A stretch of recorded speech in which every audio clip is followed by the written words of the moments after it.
Hello guys! Magandang araw sa inyong lahat. What's up? What's up? Welcome back sa aking channel. Ako pala si Nel Agan TV. Kung bago ka pa lang dito, welcome sa ating maliit pero masayang community. Guys, ngayon is very special vlog kasi Christmas season na. At andito tayo ngayon sa isa sa pinaka-chill at pinakamagandang lugar dito sa Shanghai. Pagpasko, ang Xintiandi. Kung gusto nyo ng Christmas vibes kahit wala kayo sa Pinas, samahan nyo lang ako hanggang dulo ng video na to. Habang naglalakad kami papunta, ramdam nyo ba ang lamig? Ganyan ang Pasko dito sa Shanghai. Hindi snow, pero malamig. Tapos may ilaw, may music. Ang Xintiandi kasi, parang kombinasyon siya ng old Shanghai style at modern lifestyle. Kaya, pag Pasko, ang ganda-ganda talaga ng ambience. Hindi siya chaotic, hindi siya rush, sakto lang, chill lang. Ayan na guys, wow, grabe ang ganda. Makikita nyo yung mga Christmas lights, may mga Christmas tree, may mga decoration na simple pero classy. Hindi lang siya sobrang bongga na naka-overwhelm, pero ramdam mo talaga na Pasko. Perfect lang siya para sa mga taong gusto ng tahimik na celebration. Alam nyo guys, iba talaga ang Pasko sa Pinas. May simbang gabi, may Noche Buena, may karaoke hanggang umaga. Pero pag nasa abroad ka, lalo na dito sa China, natuto kang ma-appreciate na simpleng bagay. Isang lakad, isang Christmas light, isang tahimik na gabi, malaking bagay na yan. Tingnan nyo yung details yung ilaw, yung kulay, yung design, lahat pinag-isipan. May mga shop na naka-Christmas theme. May mga cafe na naka-rate sa pintuan. Ang sarap lang maglakad-lakad dito kahit wala kang planong bilhin. Isa sa mga paborito kong gawin dito is people watching. Makikita mo yung mga couples nagdi-date. May mga pamilya kasama yung mga bata. May mga tourist din. Iba-iba ang language, iba-iba ang kwento, pero lahat pare-pareho ang vibes. Nag-i-enjoy ng Pasko. Siyempre, hindi mawawala ang pagkain pag Xintiandi. Ang daming cafe dito na perfect pang tambay, pang kwentuhan, pang relax. Imagine nyo, mainit na kape, malamig na hangin, tapos Christmas light sa paligid. Simple pero solid ang feelings. Kung ikukumpara mo sa ibang lugar sa Shanghai, masasabi kong ang Xintiandi is more chill vibes. Hindi siya tulad sa mga mall na sobrang daming tao. Dito, parang slow life lang. Lakad, tingin, enjoy. Mas madilim, mas maliwanag ang ilaw. Iba talaga ang level pag night time. Mas lumalabas yung Christmas lights, mas romantic yung atmosphere. Kung first time nyo pumunta dito, advice ko lang talaga, pumunta kayo ng gabi. Para sa lahat ng kababayan nating nasa abroad, lalo ngayong Pasko, alam kong hindi madali. Pero tandaan nyo, kahit malayo kayo sa pamilya nyo, may dahilan kung bakit tayo nandito. Kaya kahit ganitong simpleng lakad lang, gawin yung reward sa sarili nyo.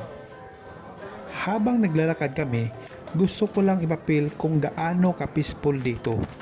Walang pressure, walang ingay, just Christmas vibes. Kung stress kayo, parang mawawala ang lahat pag nandito ka.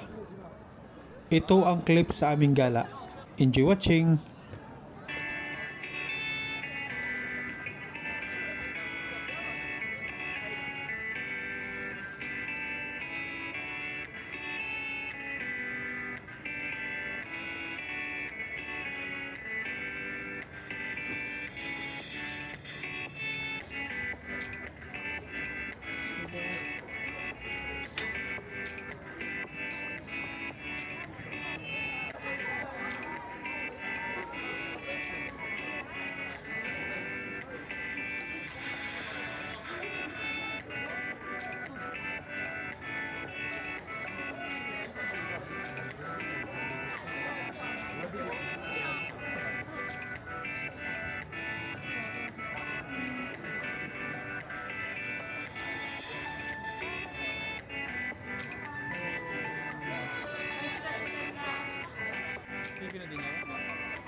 Kung tatanungin niyo ako kung worth it bang puntahan ang Sintiandi pag Pasko, para sa akin, yes na yes.